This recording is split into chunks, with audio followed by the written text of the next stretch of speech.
ಸಾರಿ ಸುರಭಿ, ನೀನು ಅಳ್ತಿರೋದು ನೋಡಿ ನಂಗೆ ನೋವಾಯ್ತು. ನೋವಾಯ್ತಾ? ನಿನಗೆ ಈ ಪ್ರಾಜೆಕ್ಟ್ ಮೇಲೆ ಎಷ್ಟು ಕನ್ಸ್ ಕಂಡಿದ್ದೆ ಅಂತ ನಿಂಗೆ ಗೊತ್ತಿಲ್ಲ ವಿರಾಜ್. ಆದ್ರೆ ನಿಂಗೆ ಓಕೆ ಅಂದ್ರೆ ನಾನು ಒಂದ್ಸಲಿ ಹೆಗ್ಡೆ ಅವ್ರ ಜೊತೆ ಮಾತಾಡ್ಕೊಂಡು ಬರಲ್ಲ. ಬಿಸ್ನೆಸ್ ಬಗ್ಗೆ ತಿಳಿದಿರೋ ನಮ್ಮನ್ನೇ ಹೆಗ್ಡೆ ಕೇರ್ ಮಾಡಲ್ಲ ಅಂಥದ್ರಲ್ಲಿ ನಿನ್ ಮಾತು ಕೇಳ್ತಾರ? ಇದೆಲ್ಲ ಆಗೋ ಮಾತಾ? ಈ ಪ್ರಾಜೆಕ್ಟ್ ನನ್ನ ಹಣೆಲ್ ಬರ್ದಿಲ್ಲ ಅಷ್ಟೇ.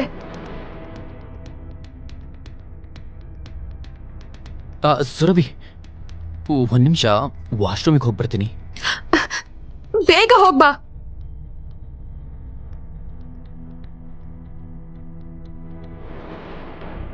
ಈ ತಾಜ್ ಹೋಟೆಲ್ನ ಸೆಕ್ಯೂರಿಟಿ ಗಾರ್ಡ್ ಈ ವಿರಾಜ್ಗೆ ಯಾಕೆ ಸಲ್ಯೂಟ್ ಹೊಡಿತಿದ್ದಾನೆ? ಏನಾಗಿದೆ ಅವನಿಗೆ? ಸ್ವಲ್ಪ ಹೊತ್ತಲ್ಲೇ ವಿರಾಜ್ ವಾಪಸ್ ಬರ್ತಾನೆ. ಕಾರ್ ಡ್ರೈವ್ ಮಾಡೋಕೆ ಶುರು ಮಾಡ್ತಾನೆ. ದಾರಿಯಲ್ಲಿ ಹೋಗ್ತಾ ಸುರಭಿ ಫೋನ್ಗೆ ಒಂದು ಟೆಕ್ಸ್ಟ್ ಮೆಸೇಜ್ ಬರುತ್ತೆ.